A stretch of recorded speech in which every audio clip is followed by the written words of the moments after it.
So, when was the last time you had a chance to attend an art show? Maybe a couple months ago. Was it a solo show? Were you blown away by the art? Wait, stop. Why are you 20 questioning me right now? I'm sorry, I'm just really excited about our guest on the show today. You know, the father and son artist? Oh, yeah, that's right. The son's an alumni of HU, correct? Yes, and he and his father are making history with their artwork, one painting at a time. I'm Dr. Nashid Madyun. I'm director of the Hampton University Museum and Archives.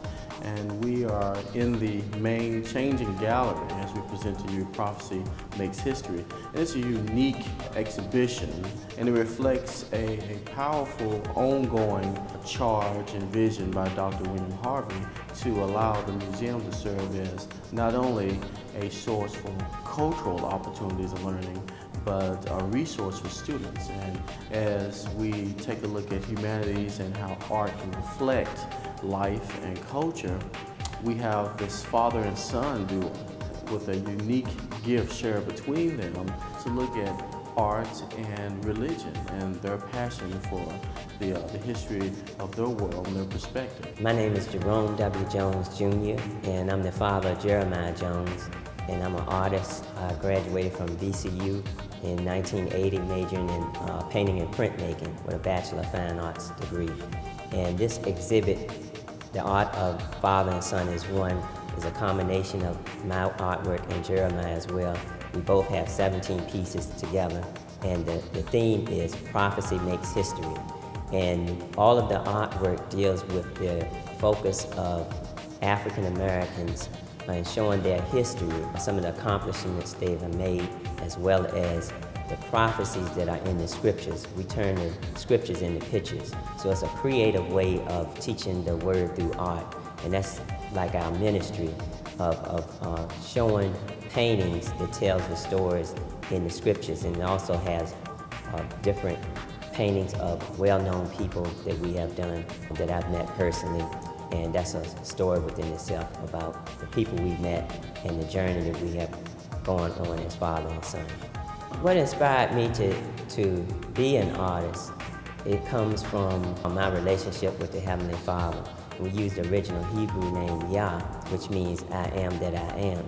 And the beautiful thing about this particular show, we show the history of the ancient Hebrews that came from Africa over to the Americas, and it parallels the history of the ancient Hebrews that came out of Egypt and went into the Promised Land. And so my inspiration comes from growing up in the church, as well as my personal walk through the scriptures because of my relationship with Yahshua the Messiah. Other people that have influenced me and been an inspiration, of course, my father, Jerome W. Jones Sr., who was born in Norfolk, Virginia, and that's why this is exciting to be a part of this exhibit. My mother, Wilnette F. Jones, who's from Richmond, Virginia. Dr. Murray DePillars, he was the dean of VCU, School of the Arts. He was a mentor and good friend, and I have a painting that we have on the exhibit called Friends, Mentors, and Proteges, and part of that painting is a tribute to him, as well as the many art teachers from elementary, high school, college, people I've grown up with. My whole joy of being an artist is I get inspiration from above, information from people around me, and then I bring that together with the imagination that comes from within me. And those are like the ingredients that I put together to create each work of art. How much of what I do is natural ability or a gift from the Creator, and how much is training? It's a combination of both. I can't say a percentage, but the gift comes from above. It's a scripture that says a man's gift makes room for him and brings him before great men. That's a large part of it, but the training part I really appreciate. Had excellent professors at VCU that taught me different things that I use in my work, as well as other artists that I admire and look at their work. John Biggers, for one, who has some of his work here, Henry O. Tanner, Jacob Lawrence, combination of a lot of artists that inspire me. So I would say it's a balance of both. My name is Jeromyah Jones. I'm a 2011 graduate of Hampton University. I majored in art, and I'm a visionary for justice, a writer of truth, a painter of life, and a poet of love. And my work is centered around history and royalty, truth and loyalty, freedom and yet isolation, mystery and yet revelation. So welcome to the Art of Father and Son as One. Prophecy makes history. There are a number of things that inspire me as an artist. I always say that it's very important for me to be versatile in my work. So I incorporate poetry, philosophy, all forms of literature into my work because I believe that when pictures, words, and actions become synonymous, you have a motion picture. And our artwork, that's a way of creating a motion picture in the minds of the people who look at it. There are other inspirations as well, such as the Bible, the Word, and most of all, my Heavenly Father, my natural father, Jerome W. Jones Jr., who I'm honored to take part in this exhibition with. Ever since I was a child, he never pushed me to be an artist. He just created the environment around me, and he nurtured that vision and that gift within me. He and my mother, Kimmery Jones. And it's just been a blessing to be in a household where that creativity just flows. And this exhibition at Hampton University Museum is also a blessing because it's been a vision of mine ever since I came here as a freshman in 2008. When I saw this great treasure of Hampton University Museum, the oldest African-American museum in the country, I said, this is the place I want to see me and my father's work. My ability to create art is a gift from the Most High Yahweh. And it was very important for me to learn all that I could in school, although life in itself is an institution. In school, you'll meet so many different professors with different philosophies.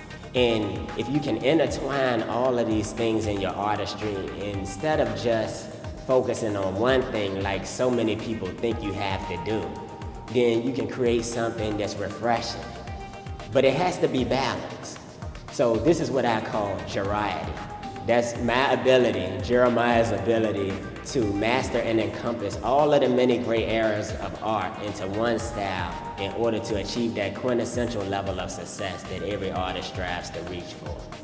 When you think of this theme, prophecy makes history, there are two keys that links and connects prophecy to history being made.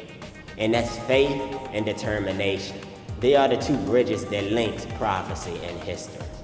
But there's a proper protocol that one must receive. I have a tendency of spelling words differently. I spell protocol P-R-O-T-O-C-A-L-L. You have to call on the right one for the right order to be established in your life. So, the Almighty, He's the architect. Prophecy is the blueprint.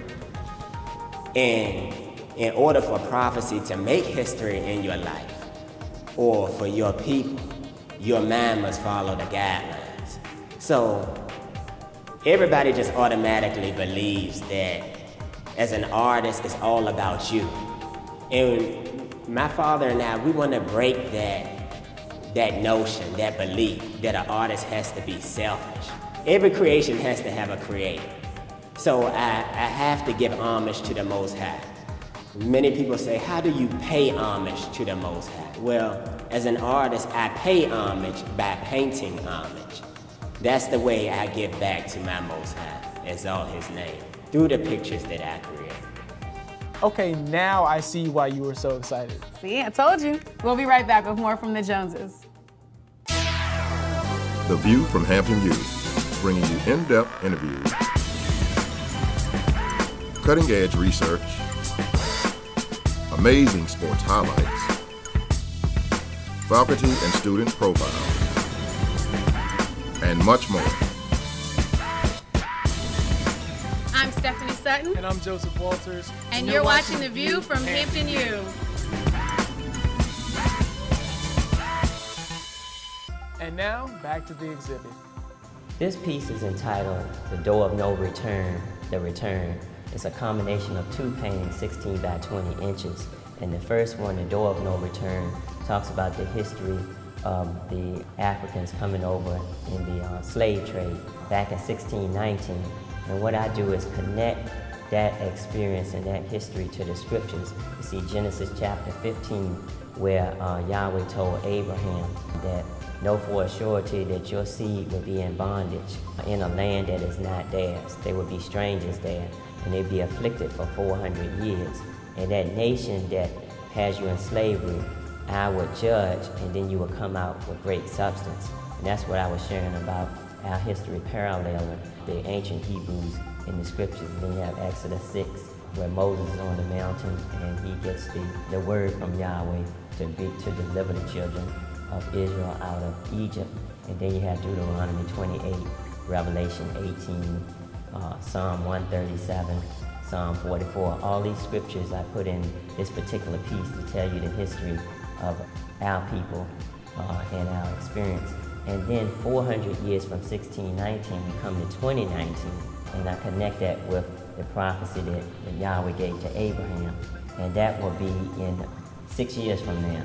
But this painting was done in 2012, 7 years from 2005 when I did this. This was inspired by Mr. Eric Shepard. He has a project called the 2019 Project. And so I put the two pieces together to share our history and our future. And that's one of the pieces in our exhibit. The name of this painting is The Sociological Mirror. I believe that every painting we create is a mirror. And when people look into that mirror, I hope they see something differently than what they normally see in the mirror at home. The only difference between this mirror, this painting, and the mirror you see at home is the fact that it shows you the inner man. Most people, when they look at the mirror, they only see their outward appearance.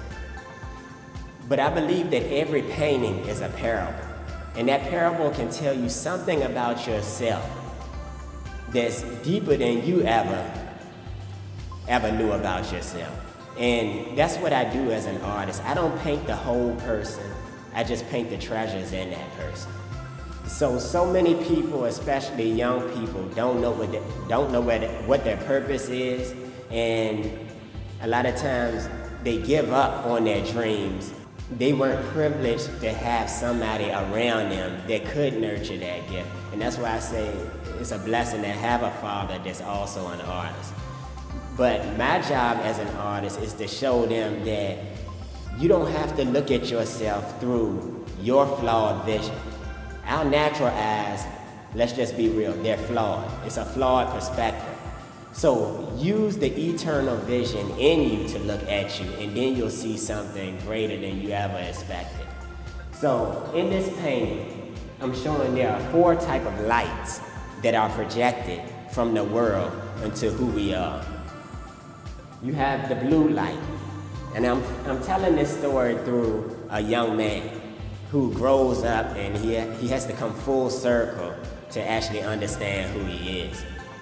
But he goes through these trials and tribulations. The blue light in the painting represents the ice-cold bitterness of brokenness in the home.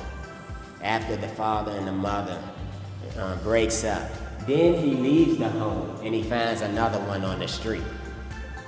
The red light represents bloodshed. When he takes this aggression and he channels it out in the streets. You know, he fights his own brothers as a result of what happened in his home. Then you have the green light, which shines on the secular spirit of self-indulgence. The green light is something that a lot of people would love to be in. The green light represents the limelight. Everyone wants to be in the limelight. We see it on television and we say, I want to be like that rapper. I want to be like that artist, And even, boys and girls, women, they want to strut on stage and they feel like that's the only way they can get attention. So I say, if you focus more on the minds of your brothers and sisters, then they will pay more attention to their inner gifts. Because people naturally want to be accepted. But the limelight, it feels good when you first enter. but at the end it's always better. The limelight comes from man, but the highlight comes from the Most High. So now we've reached the last light. It's the white light, which points to the purity of true transformation. When that young man is introduced, or that young lady is introduced to that mentor, it may not be a family member. As a man named Chris Gardner once said, he is the father that's portrayed in The Pursuit of Happiness. He says that when the parent is not in the home to teach the child, there's something called spiritual genetics. I couldn't put it any better myself. So this is the sociological mirror. The View from Hampton U will return in a moment. There was an article where proton therapy was referred to as the holy grail of cancer treatment. I could leave my office, have the treatment, and drive back to work in about an hour and 10 minutes.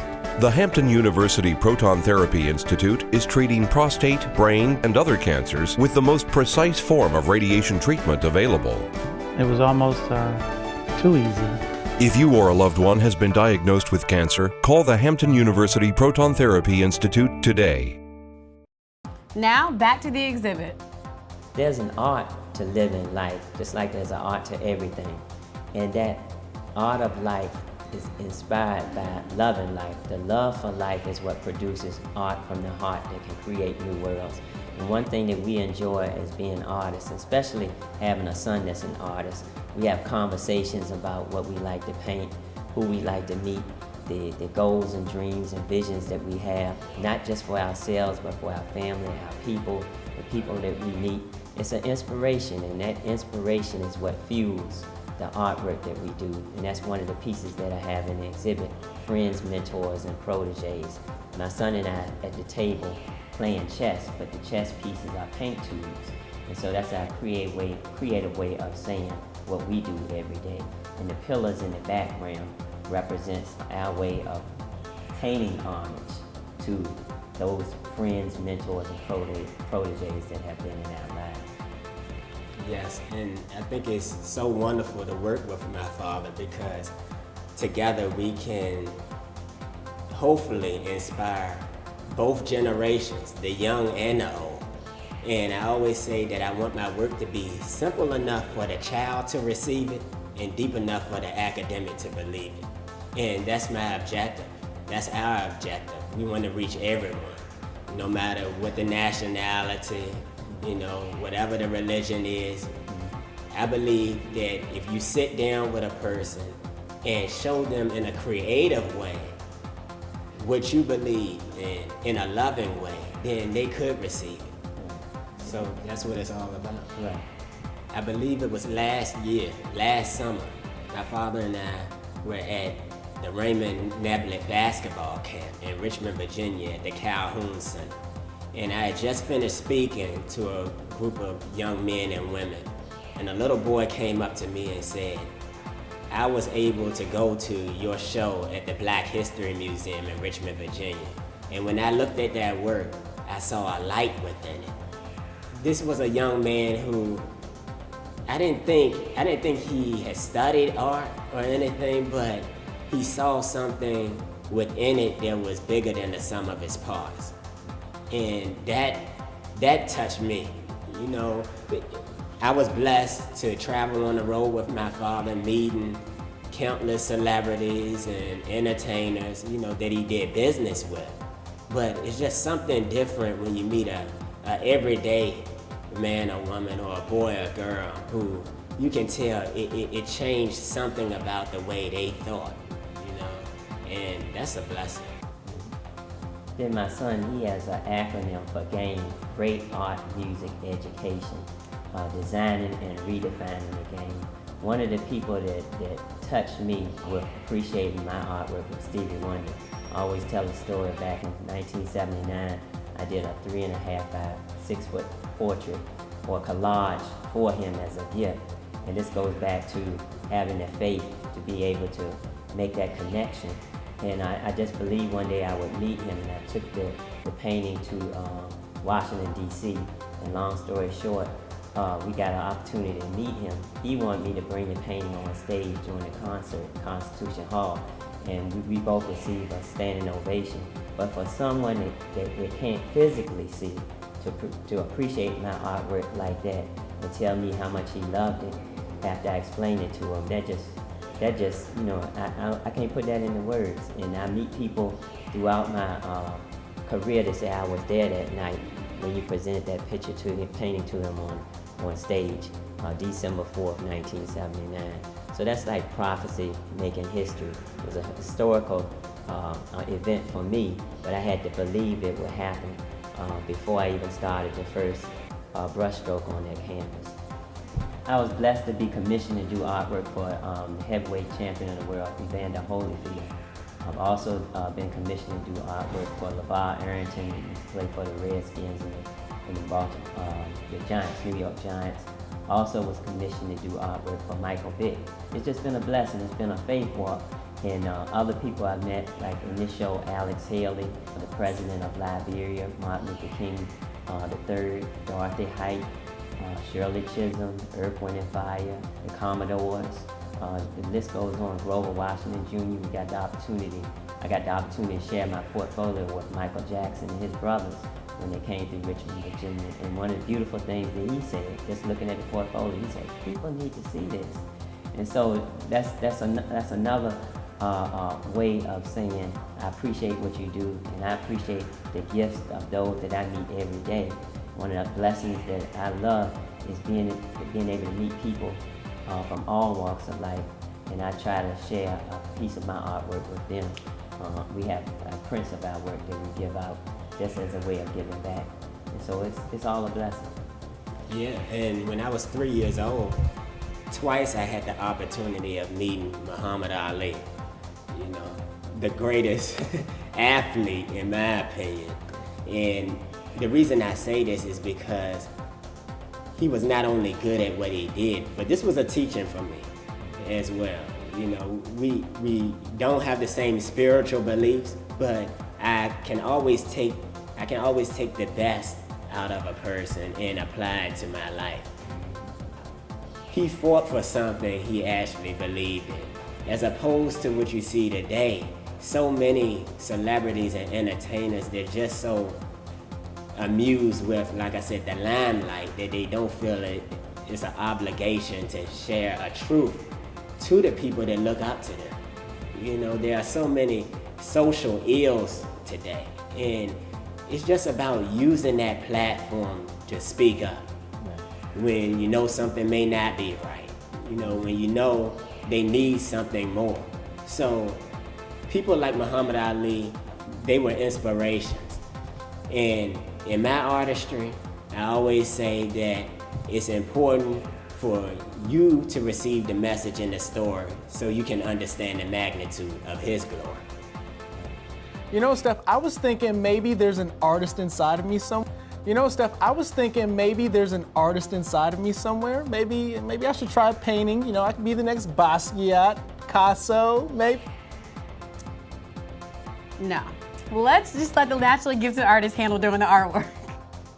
We'll see. With the brain tumor, there was that possibility of blindness, especially with my daughter's wedding coming up. You want to be able to see those things.